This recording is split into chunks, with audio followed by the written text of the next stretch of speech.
because the profits had to be restated down, right? So we had to write the profits down because there was no real profit. Okay, then but the government said you have declared profit of so much. You have taken over a company. So they filed a demand notice on this. Right, so then we contested all that. Okay, and then there were a lot of unethical practice suits that were filed against us in New York.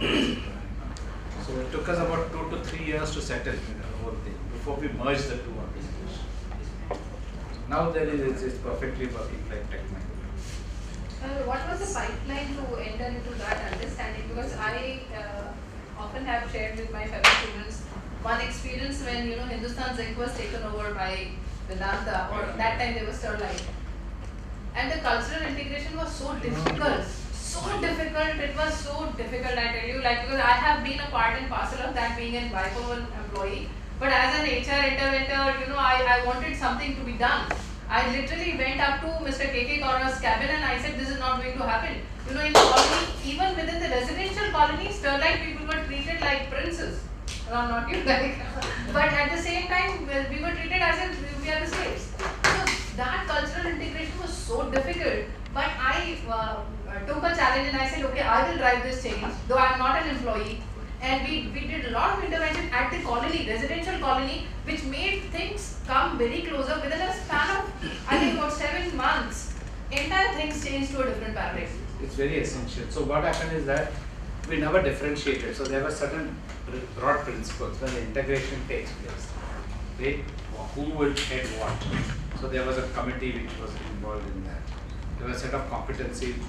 It's a competency driven. Your customers, you get feedback from your customers, who is good, who is not so good, what sort of this thing, who is really connecting. Yeah? Who is connecting, who is not connecting, etc. So in that organization, that is not much of a problem. Initially, there would be, but within have people staying, you are quite right that your external symbols becomes very, that's why I said symbol becomes a very important part of culture. So when we did away with, when you launch RISE, we did away with Indians are second to none. That was Bob. There are two things that we don't compromise across the group. One is our brand values, second is our core values. We are a federation, but these two things we don't compromise at all. So I have a question. So as you were undergoing this change process, how did you get a consensus from all levels of leadership? So the first was, if you look at, it took us 2 years to launch it. Okay. So there was a lot of planning that had to be done. So first we decided that we had to change our core purpose. Before we went to the larger mass of employees, we got a buy-in. Right? Every word of it. In fact, that core purpose got rewritten 3 times. And once when I was not in India, they wrote it, they said we'll publish it. I said I don't agree with it. So then I sent a mail to about the 10 people who were there and said that I don't agree with this. So we have to recast it. So actually anybody can put a spoke in our progress. So then again it was taken up and then we recast this whole thing. So it took us nearly, and then we had the workshop of the top 300 leaders across the group. That helped to create a buy-in. Then we re-engineered the HR processes. There's a lot of technology that was brought into this thing. So we realized that there were a lot of cross-purpose communication that was taking place. But was there a situation where you had to recruit, let's say, your top, let's say 50 or 20% of your leaders to influence the others? Was there something? We see what happened is that at senior levels we keep on inducting people. So our philosophy is 80% internal, 20% external. Okay. So we keep on inducting people from outside. So, but we didn't face, we had a resistance in the initial time. Mm-hmm. So till the resistance was not overcome, at least 80% of the resistance were not overcome, we never launched. Okay. So it took us 2 years for that overcoming the resistance. So leadership competencies were put in place. Got it. Right? The induction process was agreed that. All those things required a lot of buy-in. And people hold on to their what you have created is a holy cow for you. Mm. Right? And if there are 20 holy cows, then it becomes difficult. I had a question. Please go. I had a question regarding skill development in the organization. So with the spate of labor cost optimization initiatives that is happening in IT, I'm specifically referring to Tech Mahindra. What is it that is happening internally in terms of skill development? Because the skills are not available. We have resources available in the market, and I'm talking about graduate resources, campus resources, etc., but we don't have the right skills. Are there any kind of university linkages where Mahindra Group is actually upskilling students with particular courses? Because some of the organizations do that, so that they can be sort of taken in for internship programs and then converted. 80% of your courses in college really has no relevance in it. Exactly. That's my Okay, point. so you can't do much about it because everything is AICTE. But there are initiatives by But we many have organizations. we've got some reskilling programs help us. Every person who is hired. So we have not done much at the college level, industry level, because getting buy-in and getting participation is quite difficult. So we have not done any. We have got reskilling programs at engineering college level. We have got experiments that we do with the top, not all engineering colleges, but top 20-25 engineering colleges across. We have got labs that we conduct with them. Our leaders go speak with them. Our engineers go speak with them. Right? That's the only thing that we can do. But if you say curriculum changes, it's not possible in today's thing. And students are very exam driven. Right? So therefore we create in them the need. So what we do is that right now today we have got a lot of incomplete. When a person is hired, he is hired 1 year before, right? In Tech Mahindra and this thing. In this course of 1 year, there's a massive skilling that happens. Some programs he has to pay money on his own. There are a lot of delivery centers that we have tied up with, roughly 500, 600 delivery centers across the country. It's becoming a big thing because today when people are being asked to leave, right, the Labour Commissioner's office is asking what sort of reskilling programs do we have. Out of 100,000 people, 60% of the people get reskilled every year. 1,000 people are always on the bench who undergo training. After every project, they are reskilled. So technical upskilling is a very big thing. But if you take bots, automation, artificial intelligence, machine language, these have created this thing. Right? So that is a huge, massive exercise which is taking place. How is it driven? It is driven from Tech Mahindra. They have got a huge training team, a technical training team who tie up with universities across. They develop their own course content because it's very customer driven. But depending upon the type of this thing, automation is a very big thing. If automation comes, 60% of jobs will disappear. Many coding, etc. will not take place at all. And these coders are not enhanced. It will really disappear with AI coming in. I believe it will get enhanced. but People's you don't strategy require part so of many it. people. You don't require so many people. No, but then the entire basis of having AI linked to people's strategy is not really redundancy, right? It's It more is of not enhancement. redundancy, but when you work 35 years, 25 years in a particular this thing, there is an internal mindset that you have to learn new things. Now the customer is not going to wait to pay you. No, but Knowledge of- technology organization, that's how people are driven, right? People are used to Still 40, that kind of a 50% culture. people, 40-50% people are redundant. And That is what is what's happening in the AI cloud mobility space? I mean, what is the kind of focus that the organization See, has? there is a huge investment in terms of training. So they have tied up with good, like if you take SAP has got very good this thing. They've got huge, I don't know exact technical details of the whole thing because this time I'm studying now because I'm helping Tech Mahindra to manage a transition. So they work with me, so I'm telling them advice, but they are not used to this whole cultural shift which is taking place. I tell them, how are you preparing your people? Now, if you say that 4,000, 5,000, 6,000 people will become redundant, what people will ask you is, what have you been doing about it? Right? So the challenge is that you can't force anybody to learn. So there are a lot of open programs which are put. So people will have to take time out and go and upskill themselves.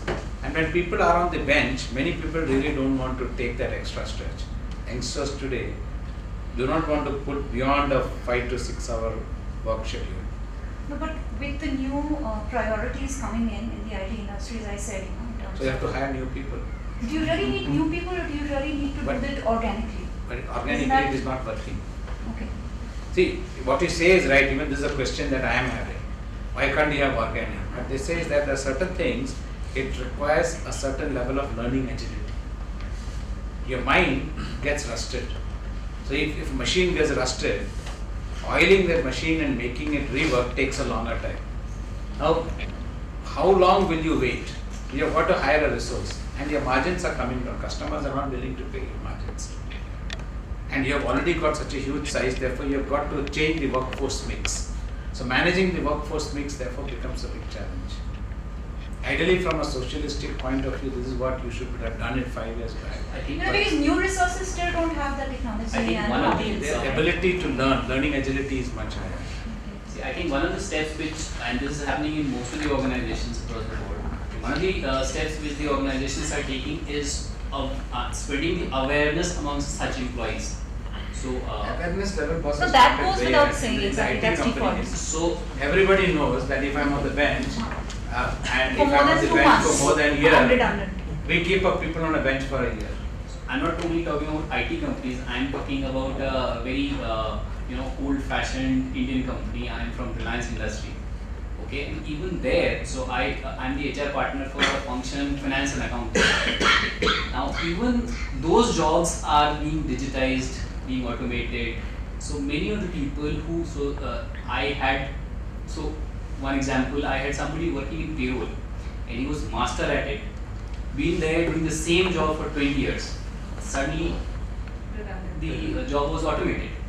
So while he is one of our loyal employees and very good at it, we were struggling for 6 months. His job kya dena. Similar, the organization does not believe in firing employees or letting them go, but we have a standard process of redeployment of resources. So we have been trying to do that. But Vijay, you are in for a shock. 3 years from now, I don't think organizations will wait. Even the so-called even Mahindra will not take it. Because all coordination jobs will disappear. Right? And that's why driverless cars is something which our Indian government will not support in a very big. We are going to take a phase. We're not supporting, right? I was No, reading we are somewhere, supporting ministry is not driverless. supporting, In right? ministry, but as an organization, we can't tell that we will not have driverless cars. But you know what will happen is that the drivers who drive cars, it will require a lot of technology support.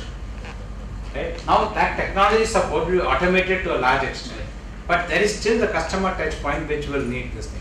So our drivers are only 8th standard. My driver, I tell him, why don't you learn new things, right?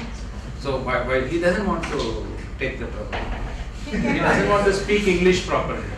Human is also like a Nokia and Samsung. Nokia is not upgraded his technology and collapsed from market. And Exactly. Samsung updated his technology time to time and Android And still the battery has currently such a big difference. Right? So therefore what happens is, what will disrupt you, you do not know at all. So it is 1:30, it will take you 10 minutes. I have got to leave. We are ready, sir. Yeah? So just have a look quickly. I think it takes 10, about 7-8 minutes at least. We will leave now. Yeah. So before, Will- then you have left it here, this presentation. Yeah, this please. Yeah, so Savita, I would request. I'm supposed to talk to you about RISE today, as if RISE is something new. As a matter of fact, even if I didn't say a single word, RISE would still be what the company is all about. Let me explain. Because when we grew from a small 2-man partnership to a multi-billion-dollar group, what were we doing? We were rising through opportunity. When we adapted the tractor engine and put it on a Jeep to beat the oil crunch in the 70s, what were we doing? We were rising to challenge. When we built the Scorpio at a cost nobody could believe, what were we doing? We were rising through self-belief. And when Nanhi Kali sends a girl to school, or when we groom an underprivileged child for a job at the Mahindra Pride School, what are we doing? We are rising. We are rising through inclusivity. When we plant 1 million trees, what are we doing? We are rising through sustainability. So to rise has always been a part of our DNA. That's the whole point. The only difference is that today we are realizing the power of it. We are articulating it. And we are building our entire future on it. So RISE has changed from a subtext to a headline. This happened, frankly, in a very unexpected way. A couple of years ago, when we were planning our US launch, we hired an American agency called Strawberry Frog to do our advertising. To get an insight into our company, they came to India. And after talking to a number of people, they turned to me and said, Anand, do you even know what you have here? You have the kind of company the entire world is looking for. At a time when people worldwide, and particularly in the West, are looking at business with an enormous amount of suspicion, after all, you must remember this was during the recession, your company comes across as full of integrity. It comes across as empowering its employees to do good things that bring in profits, but also that benefit the communities in which it operates. It comes across as being great and taking on challenges and constantly looking at things differently, looking at problems differently. Most important, it comes across as having a strong social conscience and being driven by the desire to make a positive difference to people's lives. People everywhere are wishing they had this kind of company to believe in. And the Mahindra Group, without any apparent effort, just by being what it is, completely fits the slot. Who we are is also our global brand. Can you imagine the power of that idea? Who we are is also our brand, and a brand that will appeal to people across the world. The three brand pillars, accept no limits, alternative thinking, and driving positive change, make sense to people across countries and cultures. This insight has come at a very crucial time in our journey towards growth and globalization, because I strongly believe that we are today at an immensely important inflection point in the Mahindra Group. We are at a momentous confluence of time and possibilities. There are three unique and separate streams coming together in an almost magical way. Firstly, the world is in a situation of discontinuous change. Just look at the way the giants of Wall Street collapsed in America. When there are such great changes, the future belongs to those who know how to harness the opportunities that such change brings. It's obvious now that we are getting very good at doing this, so good that we just made the highest profits in our history at a time when the world is pulling out of a recession. So we've learned how to ride discontinuity, and that is the first stream of the confluence. Then there's the second stream. Just as these discontinuous opportunities are merging globally, we as a group are slowly becoming a 21st century corporation with global aspirations. So two streams are meeting. We have learnt the required skills, and we are looking at the world as a potential marketplace. The third stream of the confluence is that the public perception of the Mahindra Group happens to be at an all-time high. The acquisition of Satyam, the publicity over SsangYong, both have propelled us to the forefront of public perception. And people are seeing us as an aggressive but well-governed group that has the courage to dare and the capability to deliver. So we are at a wonderful confluence of opportunity, capability, and reputation, which makes this the perfect time to take a quantum leap forward. This is the time to tell India and the world who we are. And as Strawberry Frog pointed out, who we are is RISE. Who we are is a potentially global brand. So what does RISE mean to us? I think it means looking forward to coming to work every morning. It means seeing our work as an intrinsic part of who we are and who we want to be. It means going home with the satisfaction of not just having done a good job, but also doing a job that impacts lives, that helps other people to rise. I tell you, I have the most fun at work when I know that what I do is driving positive change, that the customer we serve and the stakeholders we work with will say, I'm glad I met Mahindra. They made a difference to my life. That's what it means to me, and I hope it will mean the same to everyone. But it's not enough to just talk about RISE. The idea of RISE has to be the cornerstone of everything we do. We have to live the brand. What this means is that when we plan to do something, it has to have a broader impact and embody the idea of RISE. Our thinking has to be driven by the idea of accepting no limits, thinking differently, and driving positive change. Our strategy must have the goal of profitably bringing about positive change. This may even affect the kinds of businesses that we choose to enter and exit.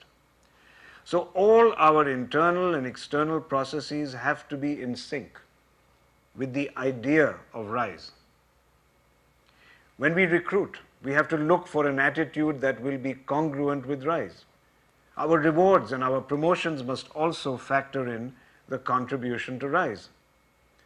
Our advertisements, our websites, our communications with the outside world, our service to the customer, all of these things have to be shaped by the idea of RISE. Our people must feel energized and empowered, and their behaviors must reflect the RISE principles automatically. Each and every one of us must be a ripple that creates a wider ripple, so that ultimately we can together bring about a sea of positive change.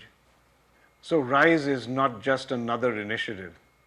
It is a cultural transformation. RISE is the ship on which we've embarked in our journey to become a global brand, and each of us is going to be a part of the crew. RISE is the philosophy that will shape us into the company of tomorrow.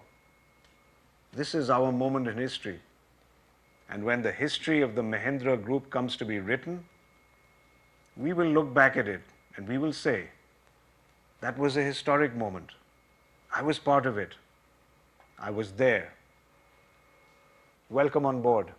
So this is what we use in our inductions. Like a quick feedback I want from you. So when we started this session on creativity and human resource management, so what was the thought that we had? Did you have a linkage between creativity and human resource management on a 10-point scale? What would you put it?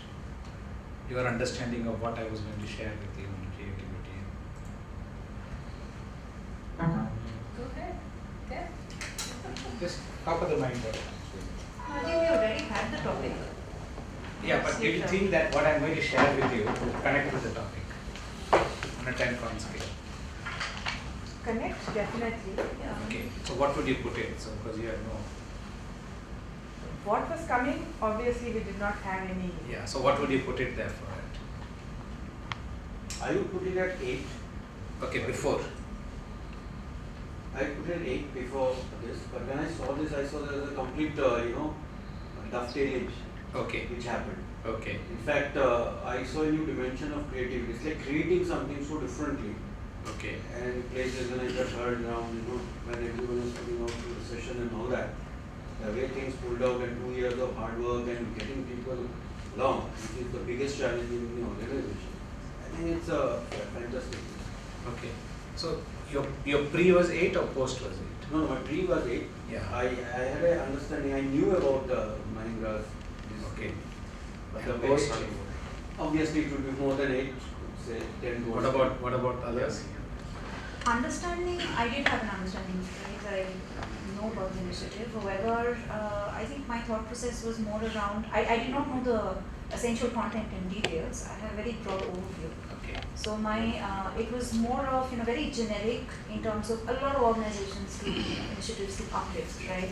However, so my pre-score, I didn't really think of a rating or a score, but if I were to put a pre-score, it would be somewhere around the 6 or a 6.5. After seeing this, what I probably understood was that this was multidimensional. This was not just one particular segment of Mahindra that was targeted or something that was done for a particular section of the people.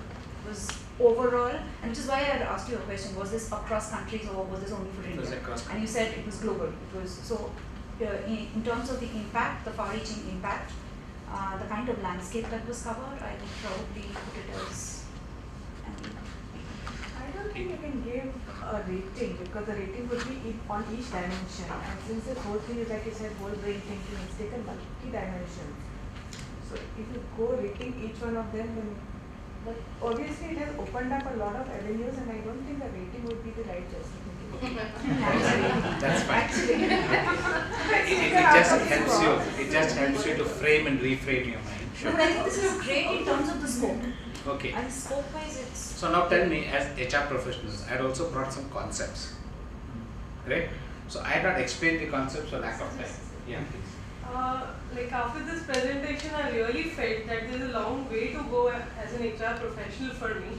And definitely what I read till now in books and what I've seen, what Mahindra is practicing is really very nice. And today I really felt कि मुझे बहुत कुछ as an HR professional सीखना है, पढ़ना है, practice करना. Seriously. It has also been a good learning for me, you know, because when I put it, my biggest challenge was that leaders were in different dimensions of growth, right? And to a leader, if I go and say that you have to wait 2 years, because the pressure on me was, after 3 months, everybody started asking me what's the result. And I had no result to show for nearly 2 years. Right? And even the team was getting frustrated. Yeah, so they're saying, good, you're just taking us on a theoretical journey. Okay, because I had to get the core purpose changed. I had to get to create a framework. Then everybody is busy in their day. There's a day's job which is there, right? And you have to also shift the needle, right? And in the process of shifting the needle, I need to create a shared understanding. The senior leaders actually would not give time, and I had to personally speak to each and every senior leader and use my friendship to get them come on board. Because if I use my authority, they just kick me aside. Because we work on an influence model, so that was the biggest challenge that we had. And third is I had to show the people who are working with me that they would benefit conceptually in a big way. Because if I take John Kotter's 8-step model, the last step takes a long journey. So the RISE 360 that you took, there was opposition. First people rejected the entire RISE 360. The entire rejected the concept, right? So every time the concept used to get rejected. And even I used to, in the change management process, one thing you have got to realize is there is always a moment of joy and there is always a moment of frustration. So you have got the Ross Cobbler grieving process, right? It takes you through a very big cycle, no? Right? So actually we told people that you cannot expect change overnight. After 2 years they started saying, but the first 2 years it's a big, holding the team for the first 2 years is the biggest challenge that is there. Afterwards things start flowing, etc. Now the biggest challenge that we face is, do you need to actually relook at the whole thing? Right now again creating another zone, therefore we are now, it's more incremental now. Like we are revisiting our leadership competency, we are digitizing our entire journey. Now that requires financial investment. And all this also costed a huge money which is there. Sure. So we started a Mahindra war room, right, where the investment is roughly 2 to 3 crores a year. What is the war room? War room is a Kraujak, you want to speak? So basically Mahindra War Room is India's biggest B-School case study competition, which is a live case study competition. And we started off in the year 2008. This year happens to be